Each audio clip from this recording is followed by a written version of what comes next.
Hey guys, so let's discuss a new topic today, which is deploying LLMs on Kubernetes. Okay, so LLMs, like a large language model. Let's say you have created your own model, and now you wanted to deploy that model on server. Okay, so we will be using here Kubernetes. And why we are using Kubernetes?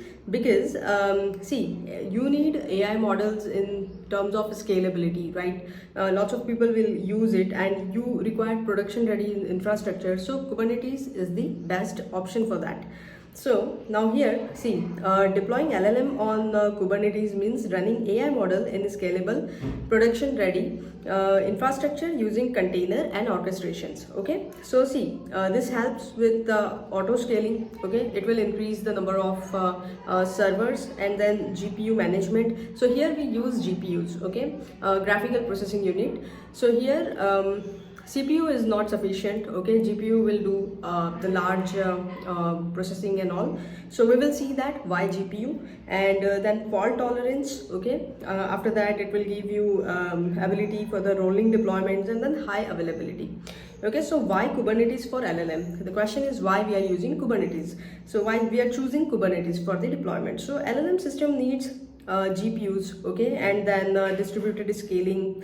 After that, traffic management, monitoring, and rolling up upgrades. Okay, so Kubernetes solves these problems. Now, the companies like OpenAI, Google, or Nvidia, they are also using Kubernetes for deploying their models. Okay, so OpenAI scale-like infrastructure means Kubernetes style system are used to run thousands of AI models. Okay, in OpenAI. Container GPU pods for massive user traffic like ChatGPT scale inference. Then Google Kubernetes ecosystem. So here Google originally created Kubernetes based on its internal container management system called Borg. Okay, so Google has created Borg, and then Google Cloud uses Kubernetes heavily for cloud apps and AI workloads. Okay, so Google is also using Kubernetes, and then Nvidia GPU orchestrations. So Nvidia integrates Kubernetes with GPUs, so AI workloads can automatically schedule GPU resources across clusters for training and inference. So here we will be seeing that what is AI workloads also. So you can say in simple terms that Kubernetes helps these companies automatically deploying, scale, manage, and recover AI application running on thousands container and GPUs. Okay, so now high level architecture, if you see, so first if you remember, I have created video on Docker and Kubernetes before creating this video, before starting MLOps. My initial videos were on Docker and Kubernetes, because you will be using here terms like ingress, Kubernetes, Docker, what all those things, right? So all these things, so that's why I've covered all those things there, and then now we are here on deploying LLM on Kubernetes topic. So see here, user is here, okay, and then let's say you have first layer is ingress or API gateway. If you remember, external traffic comes to your system using ingress, okay, and then internal traffic you distribute it using load balancer and two different services. Okay, so after that, so this ingress will do work of authentication, rate limiting, security, and routing APIs. Okay, then after that you will have a load balancer which will distribute your traffic. Okay, and then it will ensure that your system will have high availability by creating multiple copies of the node. Okay, and then health check also it will check. Now from here you will have a LLM router. Okay, so LLM router you will have a different LLM inference systems. Okay, so let's say if there is a small task, so you just use the smaller model. Okay, if there is a complex task, so go with the complex model.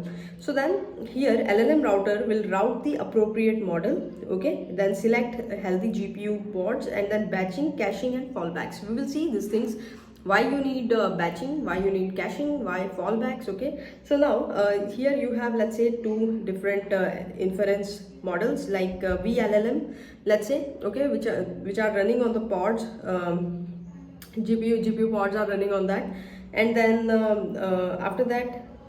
after that you will have a model storage, S3 or PVC, where you will store model weights, persistent storage, and shared across pods. Okay, so this storage will be shared across multiple pods. They will use the same volume. Okay, So now main components. So we will discuss here around 15 components of Kubernetes, deploying LLM on Kubernetes thing. Okay, so the first one is Docker container.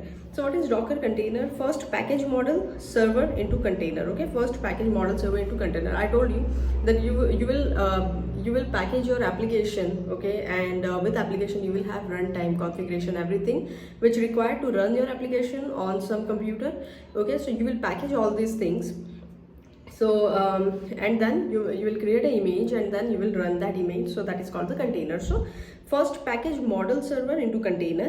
Okay, for example, let's say you have model like vLLM, Triton, Llama, or TensorRT-LLM. Okay, so container includes a model server plus its dependencies and libraries. Okay, all the things which require to run your model.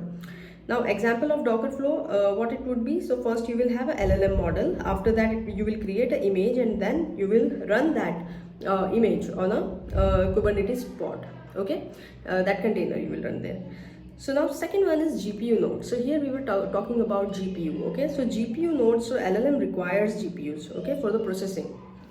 So Kubernetes worker nodes may have GPUs. Okay, so like for example NVIDIA GPU, lots of people use NVIDIA GPU, and NVIDIA GPU A100. Okay, so first one is A100, very popular data center GPU for AI training and inference. Okay, your model requires training as well, right? So you would be required GPUs there. And then second is H100. So this is newer and much faster GPU designed for frontier AI model. What is frontier AI model? It is the advanced AI model. Okay, and high performance inference. Now L40S GPU. So GPU optimized more for inference, graphics, and service AI application efficiently. Okay, now serving AI application efficiently. Now so when Kubernetes schedule an LLM pod, it may place that pod onto a GPU node, okay, containing these GPUs, so the model can run faster enough for users. So let's say you have the image and GPU schedule Kubernetes scheduler, what it will do, it will give pod for your container, right? So you will have a different nodes or the system, and in each node multiple pods are running, and inside pod containers are running. Okay, and your image is running there. So scheduler will decide which node he has to give this pod should run on which node, because GPUs are associated to those nodes. Okay, so now next is why GPU. So traditional application run mostly on CPUs. Okay, AI model training inference requires massive parallel computation. So with GPUs handle much faster. For example, a normal web application might run on a fewer server. Okay, you need fewer servers, but training a large AI model may require thousands of GPU working together. So now difference between GPU and data center. Okay, so let's say we heard this that companies are investing in data centers, and GPUs are also very expensive. Okay, GPU runs in a data center. So what is difference between GPU and data center? So GPU, if you say GPU is engine in a factory, okay, and data center is factory building. So GPU is like an engine. Okay, so a GPU is a single piece of hardware. You can say it as a chip or a card, okay, that performs AI computation. For example, NVIDIA H100 GPU or B200 or AMD MI300X GPU. Okay, a GPU by itself cannot do much. What it requires GPU, okay, if you're using GPU, then you need power to the GPU, okay, then cooling for the GPU, networking, and then storage and servers. Okay, so data center provides all these things apart from GPU, means with GPU. So data center is like a factory building. Okay, a data center is the entire facility that contains thousands of servers, thousands of GPUs, then networking equipment, power system, cooling system, security, and storage. So you can think that GPU is machine on the factory floor, and data center is entire factory building. Okay, so this is the difference. Now model serving layer, let's say. Okay, so we have seen here vLLM and this one, right? vLLM, Triton, this layer. So this is model serving layer. See, what do you mean by model? Okay, so model will have a weight. Okay, all model will have a weight. So let's say you have trained a model, okay, so what it will have few weights, right, which things are means it will compare, and then it will check that which one is important, which one is not important, and all those things. Someone, if you take weight from model, so it means that you have taken the model itself, right? So this model will have just the weights, and what you do with this weight, so you will have one layer which is called inference layer, and it will load these model weights to GPU, and then from there it will generate response, it will give input, it will do batching and different things we will see here. Okay, so that is the inference layer, which is very important. Okay, vLLM is very famous for that. So let's see what is that. Model serving layer. So most common serving engines are vLLM, okay, Triton inference server, or TensorRT-LLM. So these are the serving layers. So what is the responsibility for these serving layers? Token generation. Okay, so it will generate token, and then batching. It will send a request in a batch, okay, so that the performance will be good, faster.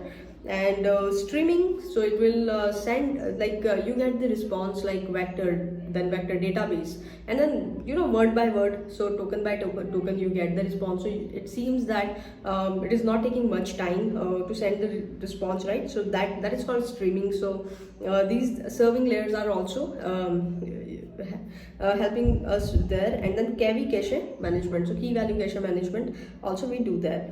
So now, why vLLM is popular? I told you that vLLM is very popular. So why it is popular? So because it supports continuous batching. Okay, so one batch you have given, then request, it will one dynamic request came and it will add into that batch, okay, dynamically. So that's why continuous batching. Okay, request doesn't have to wait, so that the performance will be good, right? GPUs are very expensive. So then fast inference and efficient KV cache. Now very important for production AI. Now fourth one is model storage. Now the fourth one is model storage. So LLM weights are huge. Okay, for example 70 billion parameter model will have the hundreds of GB storage. Okay, will take hundreds of GB storage. So we store these models into S3 or distributed storage or persistent volumes. Okay, now model loading flow will be something like this. Pod will start, okay, then it will first download the model, and then load into GPU memory. Means it will load the weight into GPU memory, and then from there serving layer model inference system will work. Okay, now auto scaling. So auto scaling, traffic changes dynamically. Okay, if traffic changes, what it will do? We required more GPU pods, right? So more user scale GPU pods.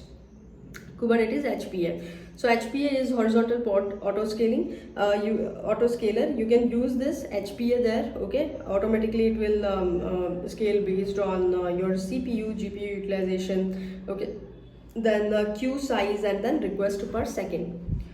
Now load balancing. So next is load balancing. Distributes request across GPU pods. Okay, so example, request 1 will go to GPU pod 1, request B will go to pod 3. Let's say you have multiple pods, so it will distribute your request there. Now request queue, so you can use queue also, okay, to store your request. Important for traffic spike. Use Kafka or RabbitMQ, prevent GPU overload. So GPU will not overload, the request will wait into the queue. Okay, now streaming responses. So LLM output streams token by token. This is what I told you, right? Usually via SSE or WebSockets. Okay, so WebSockets, two-way communication. So now, for example, vector or vector database, we have discussed all these things in earlier video. Okay, SSE, WebSocket, and all server-side event, these things. Now rolling deployments. How you will, let's say something, how you will deploy it. Okay. See, deploy new model version without downtime. Okay, I don't want downtime. I don't want my user to wait until I'm deploying new version, right? So how you can do this? So P1 pods is running. Okay, your application is running on V1 pod, let's say. So deploy V2 gradually. Okay, so just take the different pod and then deploy there, and then just switch the traffic. Okay, so deploy V2 gradually, but here gradually we are deploying. Okay, so we are not sending whole request to that pod, gradually we will increase request there. Okay. So instead of replacing all V1 ports to V2 ports at once, Kubernetes or you manually, okay, deploy the new version incrementally. So now this is often called rolling deployment, rolling update. How you are rolling the updates, okay? The steps typically are create a few V2 pods. Okay, first you will create few V2 pods, keeping most V1 pods running, and monitor them to ensure they are healthy. Okay, you need to check whether they are healthy, means there is no crash or error, latency or issues. Then gradually scale up V2 pods and scale down V1 pods until all traffic is served by V2. So this is the normal strategy we use. Fourth. So why gradually we are using it? See, it reduces risk if V2 has a bug. Okay, only a small portion of user will get affected, and then provide time to roll back. If something goes wrong, you can stop roll out and then revert V1 without downtime. You have to roll out few pods only. Okay. Then the 10th one is canary deployment. What is canary deployment? So like test model safely. Okay, for example, here you will do the testing of the model. Okay, first you divert 5% traffic to new model, and 95% traffic will be served by old model only, and just do testing. If everything is working fine, then just increase the percentage.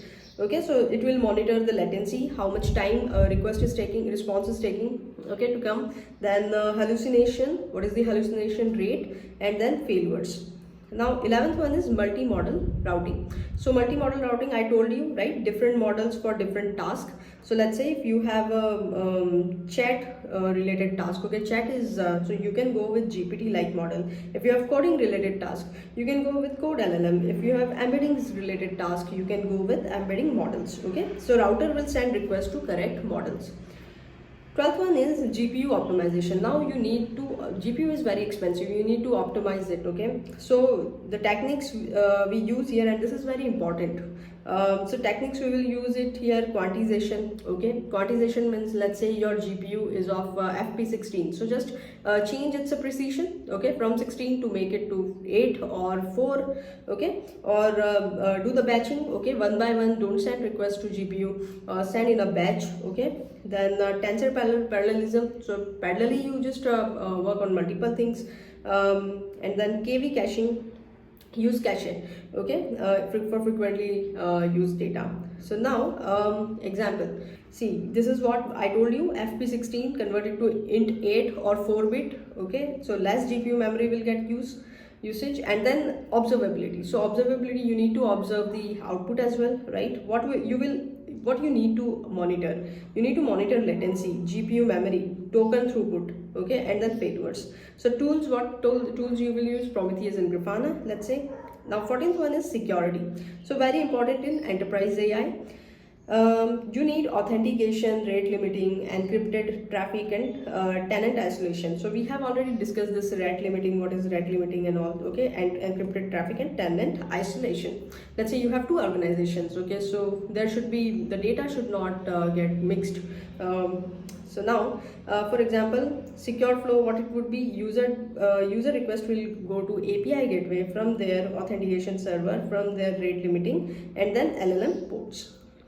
Now the 15th one, last one, is multi-region deployment. So deploy cluster globally, okay, in a different region, let's say. So what is the benefit? Lower latency. Okay, request will get served from nearest data center, and then disaster recovery as well. One region failed, you can divert traffic to another region. Now challenges, what all challenges you will find here. Okay, so GPU shortage, let's say, so you just go with the autoscaling just increase the number of GPU pods. Second is slow startup, so use the warm pods. So now what is warm pods? Okay, warm pods are pods that are already created and running. Okay, it takes some time. So GPU pods, you are auto scaling, let's say you're increasing more pods, but it will take some time because he has to do lots of things. Okay, backend, like he has to load all the weights and everything, right? So use warm pods. Warm pods are already created and running pods, but may not yet be actively serving production data traffic. Okay, so for slow startup, you can go with the warm pods. Now large models, so use the quantization, traffic spikes, use the queues, okay, and then expensive inference, use batching. So all these things we have already discussed. So what tech stack you can use? See, for orchestration you can go with Kubernetes, okay, and for serving, inference serving layer, model serving, you can go with vLLM. For GPU runtime, you can go with NVIDIA CUDA, and then Q, you can use Kafka. Monitoring, you can use Prometheus, and for storage, you can use S3. So that's it. Thank you.